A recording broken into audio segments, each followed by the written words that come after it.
Hey, welcome to Meal Prep. This week is really easy because I didn't do breakfast. I have some sausage that I need to eat up in the freezer and then some eggs, so I'll just do that.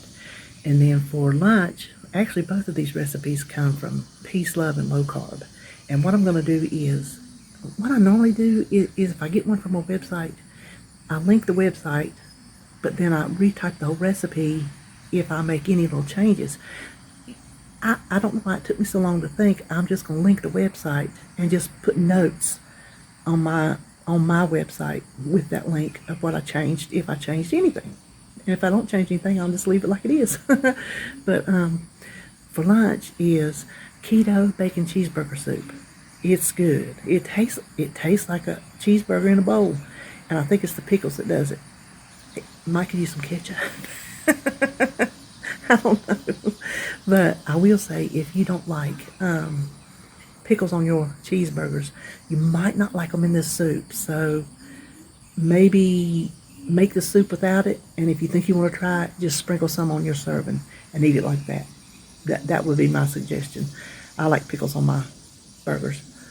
Then the snack dessert is Snickerdoodle Truffles.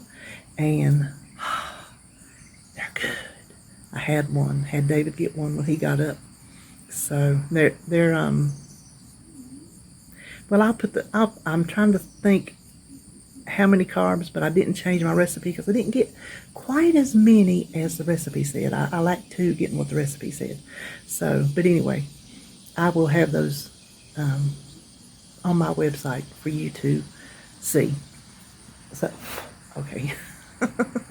Well, I guess that does it for me this week, and let's just turn around and get started cooking. To start our soup, heat your pan and put a little oil in it, and I have a pound of, what I'm using is 93% hamburger. You can use whatever percentage you like. Use about a small onion's worth. That's what I'm estimating. Just do it to taste. And then the recipe says 4 cloves of garlic. I just kind of eyeballed it there again to taste. I forgot to show it, but I did go back and add some house seasoning. You want to do that or salt and pepper. Either way, season your meat and cook it until it is completely done. If there's any fat, go ahead and drain that off. The hamburger is completely done. And now we want to start adding our other ingredients. The first thing is 4 cups of beef broth. Bone broth, stock, bouillon, whatever you want to use, just use 4 cups of it. Then we're going to add a can of, I'm using petite diced tomatoes. You can chop 1 tomato, but I didn't have it, so I always have this on hand. Then a 1/3 cup of chopped dill pickles, 2 teaspoons of dried parsley. Recipe calls for fresh, but I didn't have that. Then we'll add 2 tablespoons of Worcestershire sauce and 2 tablespoons of Dijon mustard, which I just eyeballed. Now, stir this around, mix it in pretty good, and bring it up to the boil. And then once it comes to the boil, turn the heat down to low, well, medium low, and let it simmer for a half hour, uncovered.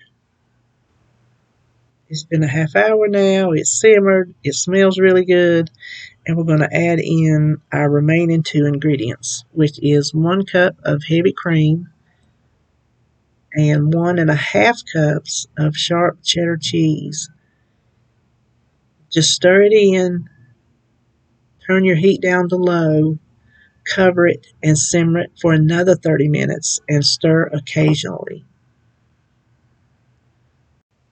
It's been a half hour. The soup's ready. Smells really good. Now I'm just going to divide it out into my serving containers. Wasn't sure how many I was going to get, so I didn't tell you how much bacon to use, but I'm using 2 slices of the pre-cooked bacon per serving. Now coming up, we'll make our Snickerdoodle Truffles, and I'm starting with 2 cups of almond flour, a half a cup of powdered monk fruit, so whatever your favorite sweetener is, use the powdered version, a teaspoon of cream of tartar, a teaspoon of cinnamon, and a quarter teaspoon of salt. And we just want to take a whisk and whisk that together really good. I guess you could sift it together if you wanted to. I was thinking maybe I should have, because you can see, I'm going to show you, there's like little lumps of that powdered sweetener, but it ended up mixing in and dissolving. So just do it whichever way you want to do. Now to this, we're going to add 6 tablespoons of melted butter, and that's real butter, and then 1 teaspoon of vanilla. I'm going to mix it around first with my spatula to get as much of the butter mixed in as I can. And then you're going to see something you never see from me. I want to get in there with my hands. But you know good and well, if it was a meatloaf, it wouldn't be happening. But I'll do it for some cookies. So all I did was I just kept working it around until I could get it into like one ball of dough without any dry spots. And that's what I just kept doing, pulling in the dry spots. I tested one because it said if it was too, you can hear my husband weed eating outside my window, I'm sorry, it's too crumbly. So the recipe said add water, but it said add a teaspoon of water. So that's what I did. I say if you need to add any more, I wouldn't do it any more than a teaspoon at a time. So I mixed in a little bit with my spatula, and then I went right back in there with my hands, and you'll see momentarily that it did end up sticking together with that 1 teaspoon. Now you can see it's going to hold together this time. It's hard to describe. It is crumbly, but yet it holds together in a ball.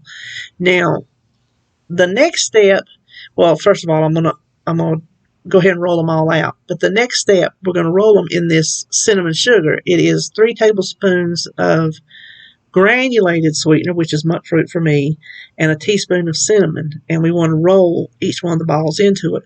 Now, I would suggest if you think you're going to get busy before you get them rolled in that cinnamon sugar, I would have the cinnamon sugar ready and made, because you want to roll them before they have a chance to dry out. Now, there is plenty of that cinnamon sugar left, and because the Kanto is gold as far as how much it costs, I'm not wasting it. So I pulled out my little Pampered Chef cinnamon sugar shaker. I think it was originally sold as a powdered sugar shaker, but I just have always used it as cinnamon sugar. And since I've been on a diet, it's been the sugar-free version. But I'm just sifting it to get rid of the little cookie crumbs in there, and you can see what was left in the bottom. But that's one way. Don't throw that out. That's too expensive to waste. And so I will try to link one of those below if they have it on Amazon. And here is our week. Our cheeseburger, keto bacon cheeseburger soup, 4 net carbs per serving, which is about a cup and a half, and 1 net carb per truffle for our Snickerdoodle Truffles. So hope you have a nice, happy, healthy, safe 4th of July and a great week ahead. And I will see you on my next video.